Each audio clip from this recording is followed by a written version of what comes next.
দেখুন একটু খিচুড়ি পাকা যাচ্ছি, বৃষ্টি ভেজা দিন, বৃষ্টির দিনে খিচুড়ি না হলে কি জমে, এই জন্য একটু খিচুড়ি পাকা যাচ্ছি। যা রান্না করবো না ভাত, যে এই কথা সেই গাছ। খিচুড়ি এরকম দামি না, দামি খাবার একটা, যে এরকম পোলাও চাল বাজারে অনেক দামি চাল হয়ে গেছে। পোলাও চালটা পাকা যাচ্ছি।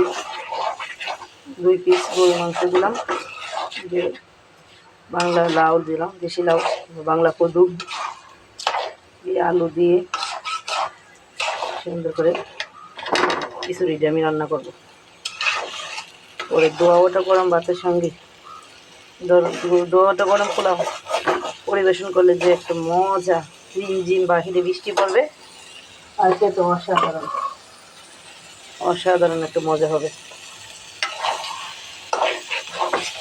যে অবস্থা, একটু বাহিরে গেছিলাম, অনেক স্থানীয় বাড়িতে পানি উঠে গেছে, মানুষ কত কষ্টে আছে, ভোগান্তিতে।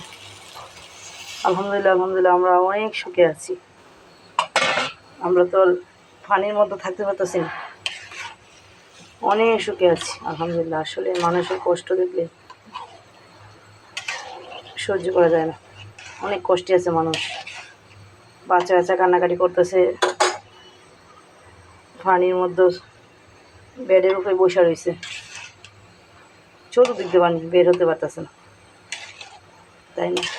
আমরা অনেক সুখে আছি আলহামদুলিল্লাহ। দোয়া করবেন যারা পানি বন্দি আছে, আল্লাহ তাআলা যাতে তাদেরকে সহায়তা করে। আমিন। আল্লাহ হাফেজ।